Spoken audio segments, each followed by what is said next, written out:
안녕하십니까 여러분. 사람은 누구나 두려워하는 것이 있기 마련입니다. 하지만 그 두려움이 너무 커 극도의 불안감과 공포를 느낀다면 특정 공포증을 의심해 봐야겠죠. 오늘은 각종 공포증에 대해 공유해 드리도록 하겠습니다. 일단 단순 두려움과 공포증의 차이를 알려드리겠습니다. 비행기가 많이 흔들려 무서움을 느끼는 것은 단순 두려움이지만 해외에서 열리는 자신의 가장 친한 친구의 결혼식에 비행기가 무서워 가지 못하는 것은 공포증입니다. 높은 사다리를 올라가거나 높은 빌딩에서 아래를 내려다볼 때 느끼는 무서움은 단순 두려움이지만 회사 사무실이 건물 10층에 있다는 이유로 출근을 거부하는 것은 공포증입니다. 이처럼 환자 본인은 자신이 느끼는 공포가 너무 지나치거나 비합리적임을 알면서도 제어가 불가능해 일상생활에 지장을 준다고 합니다. 특정 공포증의 종류는 동물형, 자연환경형, 혈액주사형, 상황형, 기타형으로 나뉘는데요. 옴팔로포비아는 배꼽에 대한 혐오증이라고 합니다. 이 특정 공포증을 앓고 있는 사람은 자신의 배꼽 혹은 다른 사람의 배꼽을 만지거나 보는 것만으로도 공포감을 느낀다고 합니다. 심할 경우 배꼽을 상상하는 것만으로도 공포감을 느낄 수 있다고 합니다. 황당하네요. 직접적으로 제가 느끼지 않으면 이 공포감이 얼마나 무섭고 두려운지를 모릅니다. 본인은 얼마나 힘들겠습니까? 공포증에 대한 공포증도 있다고 합니다. 포보포비아라고 하는데요. 이 증상을 앓고 있는 사람들은 자신이 어떠한 공포증에 걸릴까봐 두려워하고 불안해한다고 합니다. 대부분 이런 사람들은 이미 특정 공포증을 앓고 있는 사람이며 공포증에 대한 무서움을 경험해봤기 때문에 또 다른 공포 증상이 생길까 불안해한다고 합니다.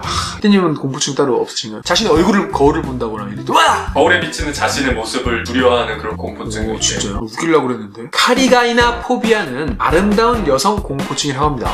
아름다운 여성인데 공포증? 이 증상은 대부분 남성이나 청소년에게 나타난다고 하는데요. 과거에 겪었던 충격적인 일이 아름다운 여성과 연관돼 있다면 이런 공포증을 앓을 수 있다고 합니다. 이런 사람들은 아름다운 여성을 보게 되면 불규칙적인 심장박동, 식은땀, 구역질, 심할 경우 발작까지 일으킨다고 합니다. 때문에 정상적인 사회생활을 하기가 힘들다고 합니다. 정말 힘들 것 같아요. 이거는 결혼 생활이나 그런 거는 전혀 할 수가 없고 못생기게 하면 아름답지 않은 여성분들과 결혼을 하는 걸로 결론을 지을 거니까 이처럼 무서운 공포증이 없습니다. 잠을 자는 것에 대한 공포증도 있다고 합니다. 솜니포비아라는 이 증상은 자신이 잠에 드는 것에 대해 극도의 공포를 느낀다고 합니다. 과거에 충격적인 악몽을 꾼 적이 있거나 다른 사람이 잠을 잘 때 안 좋은 일을 당하는 장면을 목격했을 경우 이런 공포 증상이 나타난다고 합니다. 예를 들어 잠을 자고 있을 때 집에 불이 난 경험을 한 사람들은 이 공포증에 시달릴 수 있다고 합니다. 펠라도포비아는 대머리 공포증이라고 합니다. 대머리인 사람을 봤을 때 불안하고 호흡곤란에 식은땀에 구역질에 죽음에 대한 공포,